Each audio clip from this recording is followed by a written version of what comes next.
Imagine you are a fly on the gilded walls of the opulent palaces of history's most eccentric monarchs, kings and queens whose whims and desires shaped not just their lives, but the fabric of their nations.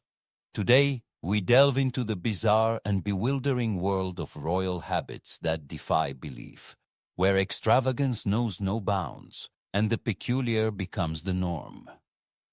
But here's where it gets interesting. According to royal letters of the time, Emperor Nero, infamous for his brutal reign, had a disturbing penchant for watching people suffer. Nero's court was a stage for his darkest fantasies, where he orchestrated grim performances under the guise of entertainment. Records from the Abbey revealed that King Charles VI of France, known as Charles the Mad, roamed his palace, howling like a wolf, a chilling reminder of the thin line between power and madness. Witness accounts describe Queen Isabella of Bavaria's obsession with beauty, which drove her to bathe in the crushed petals of thousands of roses, a testament to vanity's insatiable appetite. What if Charles VI's delusions were not merely symptoms of an illness, but elaborate ploys to distract his enemies? The corridors of power were often lined with secrets and silent screams. These monarchs, draped in robes of silk and jewels, were marionettes to their own twisted desires, showing us that even those born to rule are not immune to the grotesque distortions of power. The truth, however, was far darker. As we peel back the layers of these regal peculiarities, we find not just tales of eccentricity, but of profound sadness and isolation. To be a ruler was to be set apart, often at the cost of one's sanity. The lavish habits and bizarre rituals were perhaps less about indulgence and more about coping mechanisms for the loneliest at the top. Imagine the echoing halls of Ludwig II's Neuschwanstein castle, where the king built his fantasy world, a refuge from the harsh realities of leadership. As these stories unfold, let's tread softly on the delicate boundary between curiosity and reverence, between awe and horror. What happened next shocked everyone, as the curtain rises on the true cost of royalty's strangest obsessions. Imagine the grandeur of ancient Rome, its cobbled streets echoing with the whispers of power and decadence. At the heart of this world stood Emperor Nero, a ruler with a passion for the arts that knew no bounds. His obsession was not just a personal indulgence, but a public spectacle that would leave a mark on history, shaped by both awe and horror. Nero's reign from 54 to 68 AD was marked by an artistic mania that was unprecedented. According to the Roman historian Tacitus, Nero's love for the performing arts often led him to take the stage himself, which was considered scandalous for a Roman emperor. His performances weren't mere hobbies. They were grandiose displays intended to demonstrate his divine status. Theaters were packed, not by choice, but by the emperor's command.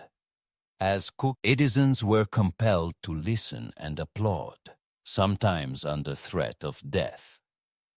But here's where it gets interesting. Nero's most extravagant display of his artistic obsession was the infamous Domus Aurea, or Golden House. Following the Great Fire of Rome in 64 AD, which many believe Nero himself had started to clear space for this architectural marvel, he built a sprawling palace complex that covered nearly a third of Rome. According to recovered documents from the period, this palace included lush artificial landscapes and a gigantic 30-meter-tall statue of Nero himself, epitomizing his godlike persona. The extravagance was so extreme that it nearly bankrupted the empire, leading to severe economic distress. What happened next shocked everyone. In the midst of a financial crisis, Nero seemed more interested in art than administration. Records from ancient scripts reveal that he funded extravagant musical competitions, where he would often perform, disregarding the state's dwindling resources. The Senate was enraged, the people suffering. His disregard for the political and economic stability in favor of artistic pursuits alienated his base of power, setting the stage for his downfall. Imagine the course of history if Nero had prioritized the well-being of his empire over his artistic endeavors.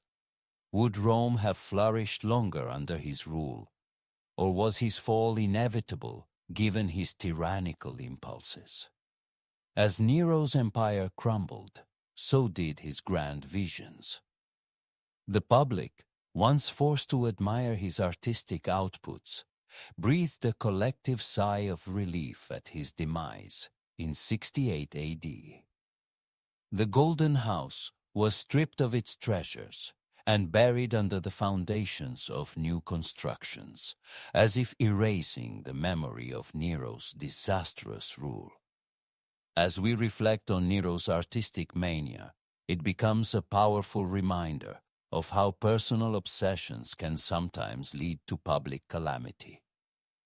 The truth, however, was far darker, a testament to the dangerous intersections of power, art, and madness in ancient Rome. In the chilling expanse of the Moscow Kremlin, amidst the opulence of gold and the chill of stone, Tsar Ivan IV, known as Ivan the Terrible, orchestrated a reign colored by brilliant governance and dark, violent outbursts. The corridors still echo with his unpredictable fury, a trait that both defined and marred his rule. According to royal letters of the time, Ivan's temper was not merely an occasional flare, but a consistent storm that wreaked havoc around him. On one notorious day in 1581, engulfed by a blinding rage, he struck his son, Ivan Ivanovich, with a fatal blow. The air was thick with despair, the heavy scent of incense unable to mask the blood that stained his royal vestments. This single act of violence encapsulated the terror of his regime. It was not only a personal tragedy, but a national shock. Witness accounts describe the Tsar as a man caught in a web of his own emotional turmoil. Records from the abbey show that his subjects lived in perpetual fear, never knowing what might trigger their ruler's wrath. His advisors tread lightly, their words measured, and their steps silent, lest they become the next victims of his explosive anger. What if Ivan had harnessed his fierce energy for reform rather than repression? Could Russia have experienced a renaissance of its own, a flowering of culture and science akin to the European Enlightenment?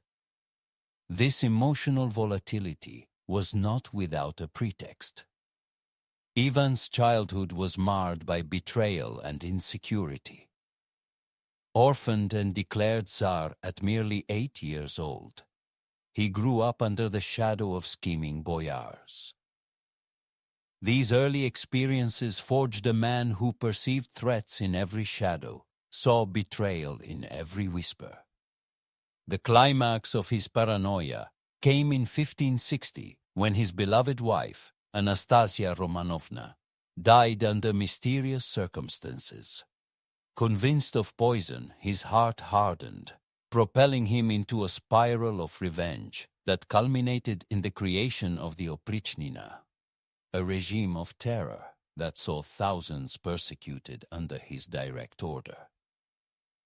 As the sun sets on the blood-soaked pages of Ivan's rule, one is left to ponder the depths of despair and madness.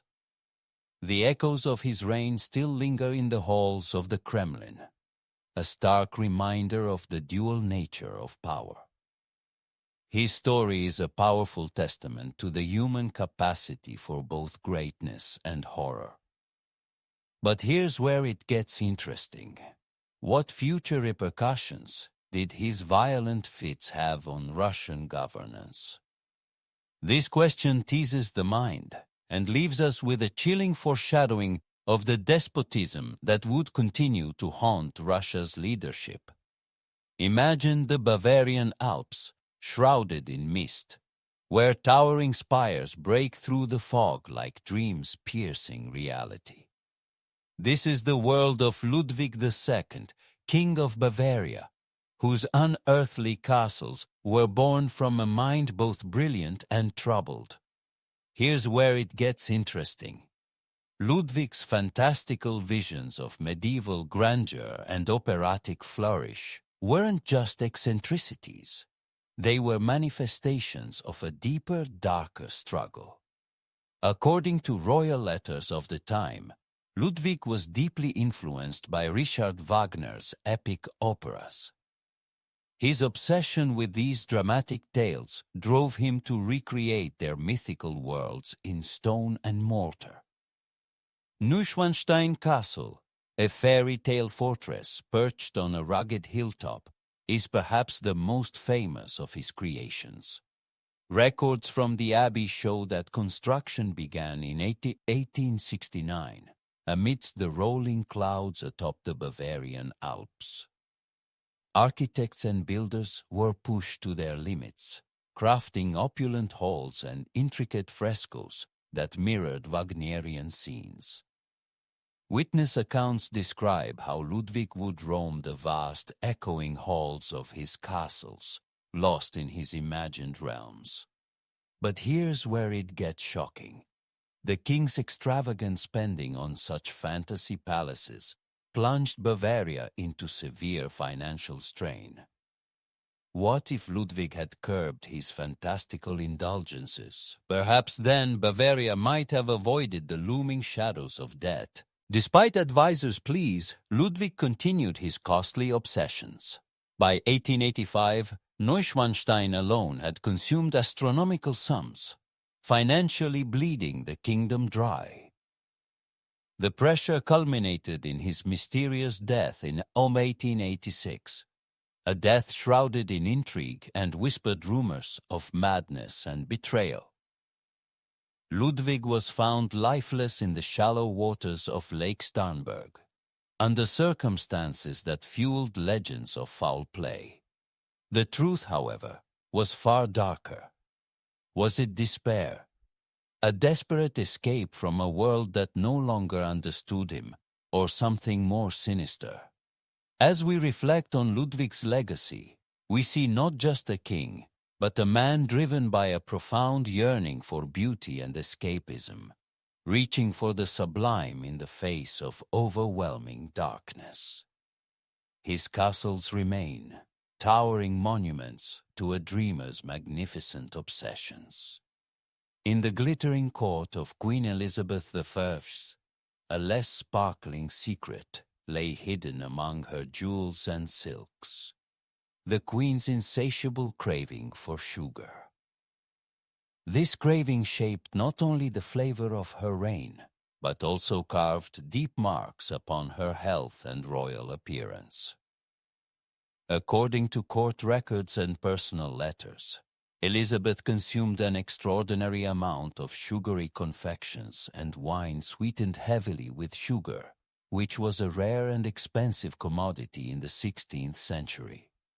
Historians suggest that this excessive indulgence led to her notorious dental issues. Records from her personal physician note that by the late 1570s, Elizabeth had lost most of her teeth to decay, a condition that altered her speech and diet drastically. The once eloquent queen resorted to mumbled words and selected soft foods, which could be easily consumed without causing pain. The physical decay brought about by her sugar obsession was mirrored in her public addresses. Her once powerful oratory, now a softened, slurred speech. But here's where it gets interesting. Not only did Elizabeth's sugar consumption impact her personally and politically, it also influenced the culinary culture at court, which set a trend across England. According to royal letters of the time, banquets featured an array of sugary desserts, which were both a display of royal wealth and a subtle nod to the Queen's favorite indulgence. This trend, however, had a darker side. It contributed to an early wave of tooth decay among the English aristocracy, previously unaccustomed to such levels of sugar consumption. Witness accounts describe Elizabeth in her later years with blackened teeth, a stark contrast to her elaborate white makeup and vibrant red wigs.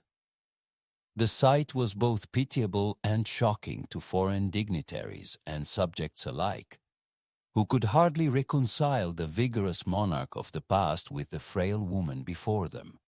This decline, seen in the very body of the Queen, symbolized for many the fading glory of Elizabethan England. What if Elizabeth had moderated her sugar intake? Could we have seen a different, perhaps longer and healthier reign? This hypothetical scenario invites one to ponder the broader implications of personal habits on historical timelines.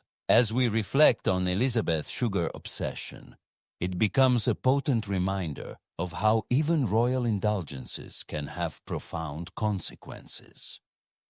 The truth, however, was far darker than just personal health issues. It foreshadowed the challenges of excess that would later sweep through European aristocracies, marking the beginning of a struggle with dietary excesses that resonates even in modern times. But here's where it gets interesting. Imagine the lush expanse of ancient China, its landscapes a cradle for mysticism and power. Amid this vivid tapestry, Emperor Qin Shi Huang, driven by a fervent fear of mortality, embarked on a desperate quest for immortality. According to historical documents like the Records of the Grand Historian, this obsession consumed much of his reign post the unification of China in 221 BC. Witness accounts depict a ruler who summoned alchemists and sorcerers, promising riches and power for a potion that could defy death. The air in his palace crackled with the electric tension of hope and despair, as countless elixirs were presented and then dismissed. But the secret to eternal life eluded him. In his relentless pursuit, Qin Shi Huang's paranoia intensified. Any whisper of betrayal or failure resulted in merciless consequences. Historical archives reveal that the emperor consumed mercury-laden potions, ironically hastening his demise rather than preventing it. What if Qin Shi Huang had instead embraced his mortality? Could he have been a more benevolent ruler, remembered more for his achievements than his tyrannical fear of death? In 210 BC, the emperor's life came to an abrupt end during a tour of eastern China.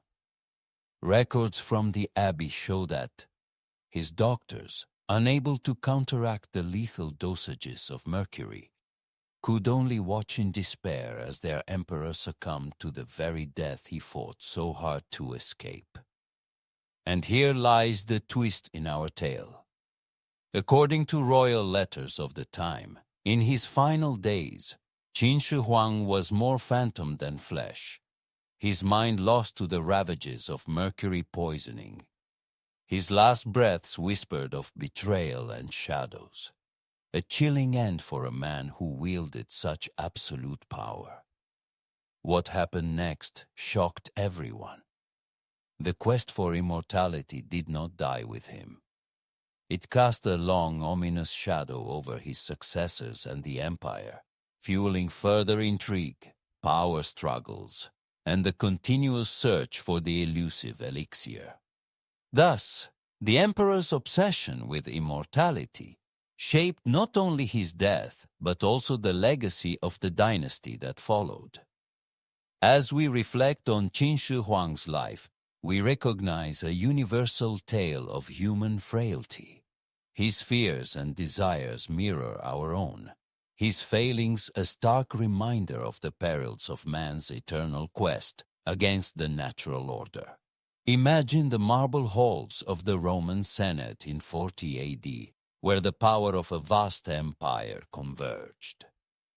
Here, Gaius Julius Caesar, Augustus Germanicus, known to history as Caligula, played out one of the most bizarre political dramas ever recorded. In a shocking display of contempt for the Roman Senate, Caligula decided to appoint his beloved horse, Incitatus, as a senator. According to ancient historian Suetonius, Caligula adored Incitatus, providing him with a stable of marble, a manger of ivory, and even purple robes. Witnesses at the time depict the horse being fed oats mixed with gold flake, while the senators watched, aghast and powerless. But what if Caligula's actions were not mere madness, but a calculated political move designed to humiliate and control his rivals? This hypothesis stirs the imagination and invites a deeper understanding of his rule. The emperor's antics were not merely to entertain whims, but perhaps to send a clear message about his absolute power and the senator's diminishing authority. Suetonius notes that Caligula's actions often veered into the realm of the absurd, but were underpinned by a sharp political acumen. The senators, bound by tradition and powerlessness, could only comply, their dignity eroding with each equine neigh that echoed in the chamber.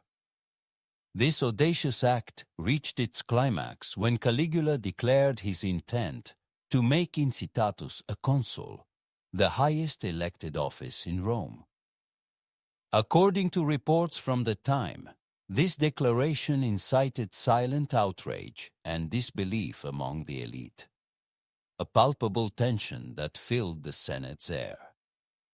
The senators, once the staunch upholders of Roman tradition, were reduced to mere spectators in Caligula's theater of the absurd. This section of history, highlighted by the appointment of a horse as a senator, serves as a stark illustration of the precipitous decline of senatorial power and the unpredictable nature of imperial Rome. While the emperor's motives remain partially cloaked in historical mystery, this event is emblematic of the era's tumultuous and often surreal political life. As we explore these dark corridors of history, we are left to ponder the profound impacts of Caligula's rule, reflecting on the fragility of power and the bizarre tableau that unfolded in one of history's greatest civilizations. As the 18th century waned, the brilliance of the British Empire was shadowed by the spiraling madness of its monarch, King George III. Known colloquially as Mad King George, his reign was marked by periods of acute mental instability that bewildered his court and the nation. One of the most poignant manifestations of his illness were his hallucinatory conversations with imaginary figures, a heart-rending spectacle for those who witnessed it firsthand. According to royal letters of the time, by the winter of 1788, King George's mental health had deteriorated so significantly that he was often found engaged in fervent discussions with unseen companions. These ghostly councils included deceased friends, long-gone statesmen, and even angels. Records from the abbey show that he conversed animatedly, gesturing to empty chairs and vacant corners of his opulent yet prison-like rooms at Windsor Castle. The king speaks with them as if they stood corporeally before him, wrote one concerned courtier in a preserved letter, his quill trembling as he chronicled the king's descent into madness. These interactions were not only heart-wrenching, but filled the royal chambers with a chilling air of despair. But here's where it gets interesting. What if these conversations were not merely symptoms of his illness, but desperate attempts by a lonely ruler to find solace and counsel he could no longer trust in the real world? This hypothetical scenario invites us to ponder the profound isolation and betrayal he might have felt, even amidst the supposed support structure of his court. Witness accounts describe how during these episodes, King George would suddenly freeze, listening intently as if receiving grave news from these invisible entities, only to respond with a cascade of emotions ranging from joy to terror. The fluctuating moods captured the court's and the nation's attention, each episode a grim theater of the king's unraveling psyche. The truth, however, was far darker. His physicians, baffled and bound by the limited medical understanding of the time, prescribed treatments ranging from the benign, like music therapy, to the barbaric, including physical restraint and blistering. The king's condition was later understood to likely be a symptom of the genetic blood disorder porphyria, a diagnosis that came far too late for him. As we reflect on King George's tragic tale, it is a stark reminder of the vulnerabilities that lie beneath the crown. His conversations with the invisible, a dramatic manifestation of his inner turmoil and desperation, echo the universal human experiences of fear and isolation. His suffering underlines the critical importance of compassion and understanding in addressing mental health, even today. What happened next shocked everyone. As we draw the curtains on this grand tableau of history's most eccentric rulers, let's reflect on the indelible marks they left behind. From Emperor Nero's theatrical madness to Ludwig II's dreamlike castles, these figures weren't merely rulers. They were architects of their own fantastical worlds, often blurring the lines between reality and madness. But here's where it gets even more intriguing. Beyond their bizarre habits lies a deeper narrative. The profound impact of their eccentricities on their legacies and realms. According to royal letters of the time, Emperor Qin Shi Huang's obsession with immortality led him to ingest mercury, a decision that likely hastened his demise. This tragic irony is not just a tale of ancient hubris, but a poignant reminder of our own mortality. Imagine the course of Chinese history, altered vastly, had he embraced a more grounded pursuit of legacy. What if his reign had extended, fostering advancements, rather than a fruitless quest for eternal life? Witness accounts describe Queen Elizabeth I's lavish sugar banquets, an extravagance that mirrored her reign's prosperity but also sowed seeds of decay, both in her own health and in the opulent society she presided over.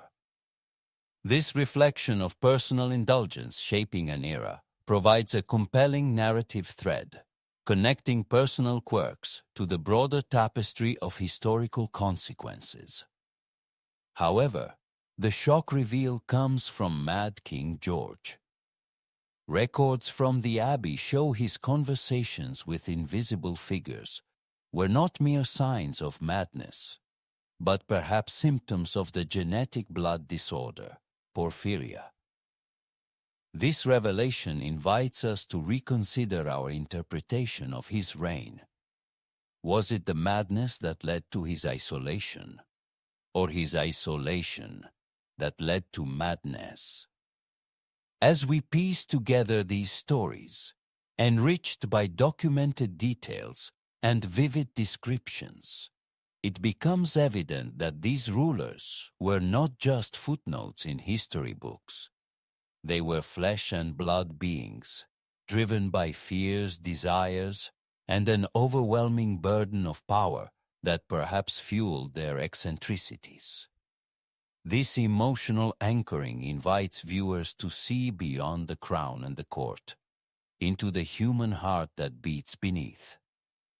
In closing, these stories of history's capricious rulers resonate not just as tales of power and madness, but as echoes of the human condition, compelling us to ponder the fine line between genius and insanity.